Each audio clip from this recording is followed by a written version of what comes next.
पश्चिम बंगाल के मुर्शिदाबाद जिले में वक्फ संशोधन अधिनियम के खिलाफ विरोध प्रदर्शन के दौरान जमकर हिंसा हुई। बर्बादी का मंजर सड़कों पर जले हुए वाहनों, लूटे गए शॉपिंग मॉल और फार्मेसी में तोड़फोड़ के रूप में देखने को मिला। यह हिंसा क्यों हुई, कैसे हुई, यही सब जानेंगे हम आज के इस रिपोर्ट में। वेस्ट बंगाल का मुर्शिदाबाद एक मुस्लिम डोमिनेटेड एरिया है और बीते हफ्ते यहां दंगे भड़के। मीडिया रिपोर्ट्स के मुताबिक इनमें 3 लोगों की मौत भी हुई। ये प्रोटेस्ट वक्फ बोर्ड से जुड़े नियमों में हुए बदलाव के खिलाफ किए गए हैं। वक्फ संशोधन अधिनियम यानी कि वक्फ अमेंडमेंट एक्ट के खिलाफ विरोध प्रदर्शन में हिंसा फैल गई।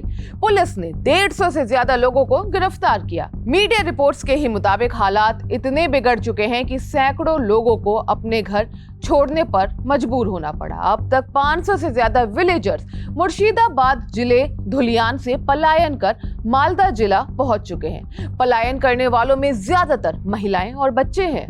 वक्फ कानून के खिलाफ प्रदर्शन में फैली हिंसा को देखते हुए हालात नियंत्रण में रखने के लिए बॉर्डर सिक्योरिटी फोर्स यानी कि बीएसएफ ने मुर्शिदाबाद में अपनी तैनाती बढ़ा दी है।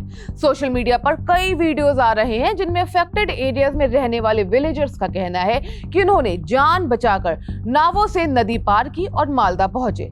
धुलियान से भागे इन विलेजर्स का आरोप है कि उनके घरों में आग लगा दी गई, लूटपाट की गई और पानी की टंकियों में जहर तक डाल दिया गया। दरअसल मुर्शिदाबाद में शुक्रवार को जुम्मे की नमाज के बाद वक्फ संशोधन कानून के खिलाफ हजारों लोग सड़कों पर उतर गए और नेशनल हाईवे 34 ब्लॉक कर दिया। जब पुलिस ने भीड़ हटाने की कोशिश की तो एक तरह से जंग छिड़ गई। ठीक उसी समय मुर्शिदाबाद से लगभग 10 किलोमीटर दूर शमशेरगंज में भी नेशनल हाईवे पर हजारों की संख्या में लोग आ गए। इन सब के बीच राज्य के मुख्यमंत्री ममता बनर्जी ने शनिवार की हिंसा के बाद सोशल मीडिया एक्स पर कहा कि पश्चिम बंगाल में वक्फ संशोधन कानून लागू नहीं होगा। ममता बनर्जी का कहना है कि ये कानून केंद्र सरकार ने बनाया है और उन्हीं से इसका जवाब मांगा जाना चाहिए। ममता बनर्जी ने कहा, कोट अनकोट, मेरी हर धर्म के लोगों से शांति बनाए रखने की अपील है। धर्म के नाम पर किसी तरह के गैर धार्मिक आचरण में ना पड़े। हर जीवन अनमोल है। राजनीति के लिए दंगा ना फैलाएं। जो लोग ऐसा कर रहे हैं वो समाज को नुकसान पहुंचा रहे हैं।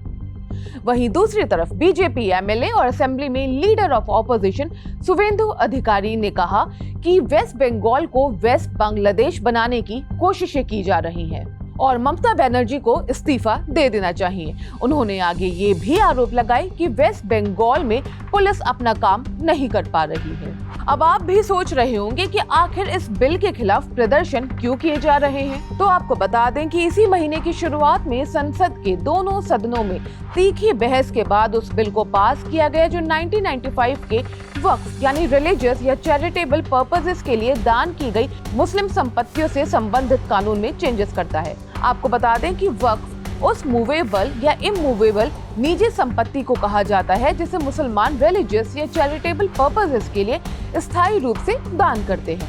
हालांकि वक्फ प्रॉपर्टीज के मैनेजमेंट में गैर मुसलमानों को शामिल किए जाने पर मुसलमानों ने चिंता जताई है। उनका कहना है कि भारतीय जनता पार्टी यानी कि बीजेपी की अगुवाई वाली केंद्र सरकार उनके साथ भेदभाव कर रही है, जबकि बाकी रिलीजियस ग्रुप्स को अब भी अपने धार्मिक संस्थानों का मैनेजमेंट करने की परमिशन है। वहीं दूसरी तरफ बीजेपी दावा करती है कि इन चेंजेस के बाद वक्फ की वर्किंग में ज्यादा ट्रांसपेरेंसी आएगी और इससे करप्शन भी कंट्रोल होगा। लेकिन मुसलमानों को आशंका है कि 1995 के कानून में किए गए बदलावों से वक्फ संपत्तियां, जिनमें ऐतिहासिक मस्जिदें, दुकानें, दरगाह, कब्रिस्तान और हजारों एकड़ जमीन शामिल है, उन्हें कन्फिस्केशन, विवाद और तोड़फोड़ के खतरे में वो आ सकती हैं।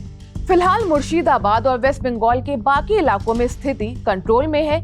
इस विवाद के बारे में आपकी क्या राय है, जरूर बताइएगा कमेंट बॉक्स में। मैं हूं गरिमा, आप देख रहे हैं स्विच।